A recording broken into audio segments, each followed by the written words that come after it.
This topic that we are starting is on color image processing.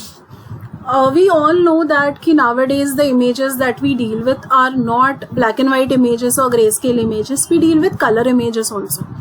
So we are basically trying to understand how those color images are shown on the screen, what are the different color models that are used, and how the conversion happens between those color models.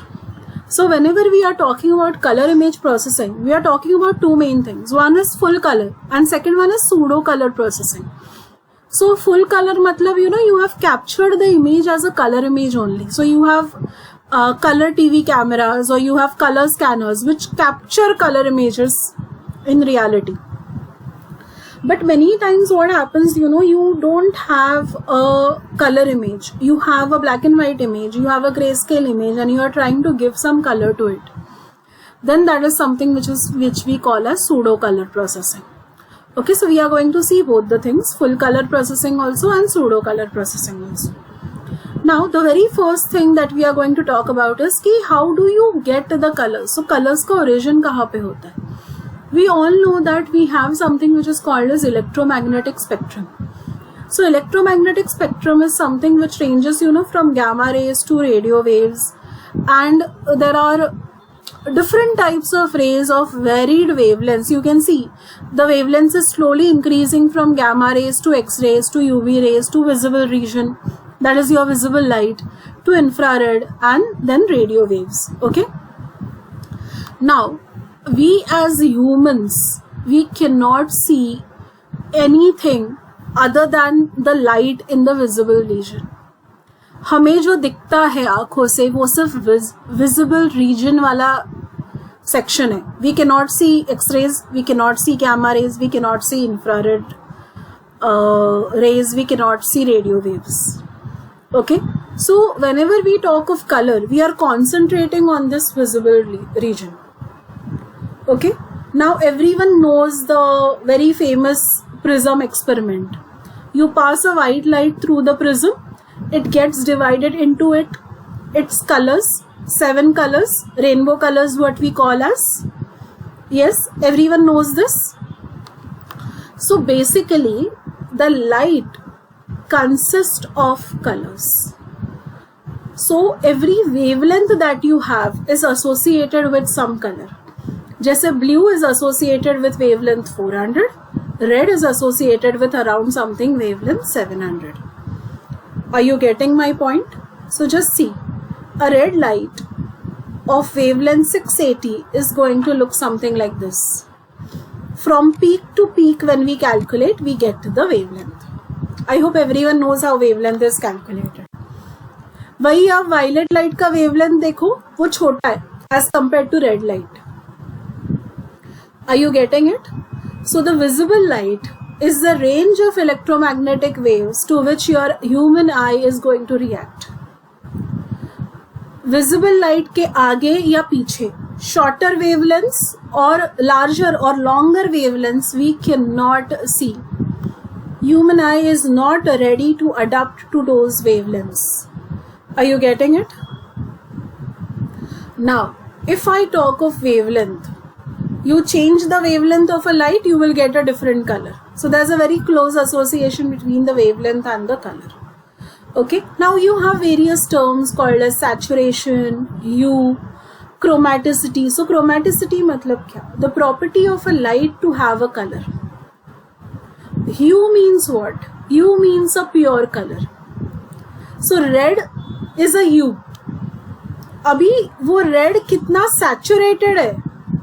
That depends upon how much white light we have in it. So red and pink का hue same है, but उनका saturation अलग है.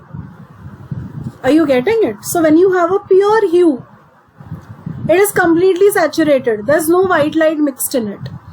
जैसे ही white light mix होने जाता है, उसका saturation कम होने लगता है.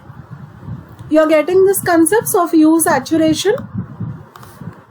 Now जैसे chromaticity था कि जहाँ पे लाइट को कलर है वैसे ही अक्रोमैटिक लाइट भी होता है. Achromatic light means what? Achromatic light is a light which has no colour. So उसका सिर्फ एक इंटेंसिटी एट्रीब्यूट होता है. The light is dim, the light is bright. Okay, so it has only one attribute, that is its intensity. So gray level is your intensity measurement. Okay, अभी ये जो intensity है, that is a physical quantity. You can quantify it very easily. It is not subjective. But अगर आप brightness consider करते हो या luminance consider करते हो, it is a perception. It is also psychological. So for example, blue and green को compare किया तो blue ज़्यादा dark लगेगा. Are you getting it? वही light blue and green को compare किया तो आप बोलोगे नहीं green ज़्यादा dark है. So many times it is psychological. It is our perception. It cannot be normalized as such. Okay. Another thing that happens is the color depends on the object's reflecting properties. We see what is reflected from the object. Some of the rays that fall onto the object, they are absorbed by the object. So आपको दोनों चीज़ों पे ध्यान रखना है, क्या उस object से रिफ्लेक्ट हो रहा है एंड वो ऑब्जेक्ट क्या एब्जॉर्ब कर रहा है. Are you getting it?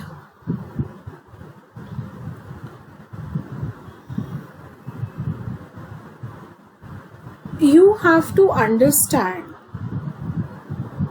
a very simple thing. I'll give you a very simple example. During festivals, हम लोग अलग अलग कलर के बल्ब्स लगाते हैं. Yes, you guys can relate to this. So अगर बल्ब का लाइट रेड है तो आजू बाजू के ऑब्जेक्ट्स में भी एक रेड टिंट ऐड होता है. एंड अगर बल्ब का लाइट येलो है तो आजू बाजू के ऑब्जेक्ट्स में भी एक येलो टिंट ऐड होता है. So it exactly depends upon what light is falling on the object, what light the object is reflecting, what light the object is absorbing. Okay? So you have to remember this. Now, we come to the next topic. You can just read the name of the topic. And in this, the first thing we are going to see is something called as, cones in human retina. Now, human retina has two types of cells. One is rods, another one is cones. Rods, they are responsible for your black and white vision. So, रात के time पे rods ज़्यादा active होते हैं. अगर आप देखोगे तो अंधेरे में आपको कलर्स ज़्यादा अच्छे से दिखते नहीं हैं. Just do a experiment. Go to your room and close the lights in your room. You will be able to see the objects. You will be able to identify where your bed is, where your table is, where your laptop is. Everything you will be able to identify. But you will not be able to identify precise colors of those objects. Because cones are not active in the dim light. अंधेरे में cons active नहीं होते तो आपको colours इतने अच्छे से नहीं दिखते, बट आपको चीजें दिख जाती है because rods are functional. Daylight में रिवर्स होता है, रॉड्स उतने फंक्शनल नहीं होते हैं बट कोन्स फंक्शनल होते हैं, तो दिन में आपको कलर्स ज्यादा अच्छे से दिखते हैं. A very simple example of this is your your mom or your aunties, if they go for taking matching blouse pieces or matching dupattas or all those things, they do it in daylight. This is the reason. Okay, now ये जो cones होते हैं, there are three types of cones. There are certain cones which are sensitive to green color, there are certain cones which are sensitive to red color, and there are certain cones which are sensitive to blue color. You can see the graph and the associated wavelengths over here. Okay, this you have to remember. Now, when I talk of tri-stimulus color, tri means three, right? I hope the concept of rods and cones is very clear. Rods are active in the dim light. They can identify black and white. They do not identify the color. Cones, three types of cones, one for red color, one for blue color, and one other one for green color, active during the day. Okay, day means in bright light. Okay, I don't mean literally day, but in bright light. Okay. Now we come to the tri-stimulus color perception. it suggests that you can take three primary colors, let's say red, green and blue, and you can produce any color out of it. So by combining three colors, you can get any color of your choice. That is the basic concept of this tri-stimulus color perception. Okay. However, when one of the primary colors, it can be balanced by a combination of other two, and thus a negative weighing of the primary can be considered for this particular one. So what we are typically trying to say is कि if I know the value of x and y, I can easily calculate the value of z. Okay. Now see this. This is a CIE chromaticity diagram. What is CIE basically? It is this. This is the full form of CIE. You can remember this full form. Okay. So this particular commission, it came up with three basic primaries, and instead of giving the values as red, green, blue, they gave the values as x, y and z. Okay. So the value of y is selected such that the color match function matches the luminous effect function of the human eye precisely. Humans जैसे colors देखते हैं वो effect match करने के लिए y का value decide किया है हम लोग ने. Now can you observe one thing in the diagram? All your solid colors, okay, all your pure colors or what we call as saturated colors are towards the edge. And as you slowly go inside, the saturation of the color decreases. So you can see red and then pink and then slowly white over here. यहाँ पर dark green है, फिर वो light होते जाता है. You are able to understand this? Okay.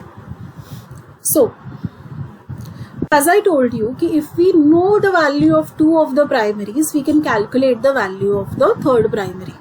So what are our primaries? X, y and z. So if I know the value of x and y, I can easily calculate the value of z.